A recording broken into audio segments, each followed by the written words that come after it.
একদিকে বাবাকে চিরবিদায় জানানোর শোক, অন্যদিকে সংসারের দায়িত্ব।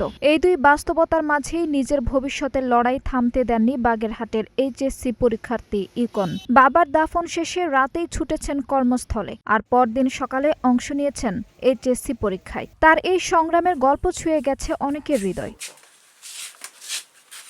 বাগেরহাট শহরের মুন্সিগঞ্জ এলাকার বাসিন্দা ইকনের বাবা ইসরাফিল দাঁড়িয়া মঙ্গলবার সকালে অসুস্থ হয়ে মারা যান। একই দিন জোহরের নামাজের পর জানাজা শেষে গোপালগঞ্জের পারিবারিক কবরস্থানে তাকে দাফন করা হয়। পরিবারের একমাত্র উপার্জনক্ষম ব্যক্তি ছিলেন ইসরাফিল দাঁড়িয়া। ভাড়ায় মোটরসাইকেল চালিয়ে 4 সদস্যের সংসার চালাতেন তিনি। সংসারে কিছুটা স্বস্তি আনতে পড়াশোনার পাশাপাশি বাগেরহাট শহরের একটি ব্যাংকের এটিএম বুথে রাতের শিফটে খণ্ডকালীন চাকরি করতেন ইকন। কিন্তু বাবার মৃত্যুর পর মুহূর্তেই বদলে যায় সবকিছু। পরিবারের আয়ের পথ বন্ধ হয়ে যাওয়ায় পুরো দায়িত্ব এসে পড়ে তার কাঁধে। মায়ের দেখাশোনা, মানসিক ভারসাম্যহীন বড় ভাইয়ের দায়িত্ব এবং নিজের পড়াশোনা সবকিছুই এখন সামলাতে হচ্ছে তাকে। এই পরিবার একটা মোটরসাইকেল চালায় এদের জীবন জীবিকা চালাইতো। এই সুবাদে ছেলে দেখতো যে আব্বার ইনকাম বাধা কম, সেই জন্য আর কি ছেলেরা এটিএম বুথে চাকরি নেয়। কিন্তু বাবাও তো নাই, এখন আমারও তো ইনকাম বাধা কম।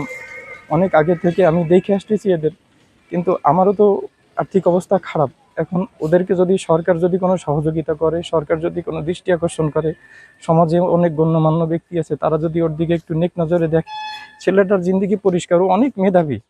এখন যদি সরকার বা যদি কেউ যদি তারা যদি একটু লেখাপড়াটা বা একটু সংসারটা চালানোর মতন যদি করে, তার লেখাপড়াটাও চলবে এবং সংসারও চলবে। আর বড় ভাই তো দুর্ঘটনায় অ্যাক্সিডেন্টে সে একটা মাথায় একটু সমস্যা হয়েছে। এই কঠিন বাস্তবতায় শোককে পাশে রেখেই বাবার দাফনের কয়েক ঘন্টা পর মঙ্গলবার রাতেই কর্মস্থলে যোগ দেন ইকন। রাতভর ডিউটি শেষ করে বুধবার সকালে ইসলামের ইতিহাস ও সংস্কৃতি বিষয়ে এইচএসসি পরীক্ষায় অংশ নেন তিনি। ইকনের এই সংগ্রামের কথা ছড়িয়ে পড়তে এলাকা জুড়ে প্রশংসার ঢেউ ওঠে। স্থানীয়দের মতে এত বড় ব্যক্তিগত শোকের মধ্যেও পরিবারের দায়িত্ব ও নিজের শিক্ষাজীবনকে সমান গুরুত্ব দিয়ে তিনি যে দৃঢ়তার পরিচয় দিয়েছেন তা সত্যি অনুপ্রেরণাদায়ক।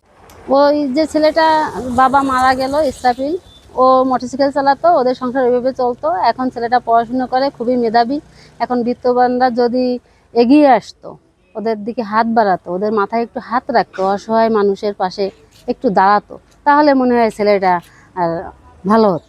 আত্মীয় স্বজন ও প্রতিবেশীরা ইকন ও তার পরিবারের জন্য সবার কাছে দোয়া চেয়েছেন। অনেকের বিশ্বাস, জীবনের এই কঠিন পরীক্ষায় যেমন সাহস দেখিয়েছেন ইকন, তেমনি ভবিষ্যতের পথ চলাতেও তিনি সফল হবেন। পরীক্ষার সুবিধার্থে এটিএম বাড়িতে শোকাত পরিবেশ, এটিএম বুথে রাত্রি থাকে এবং পড়ালেখা করে পরীক্ষা দেয় এবং পরীক্ষা দিয়ে ওর মতো করে ও এখন ভালো আছে।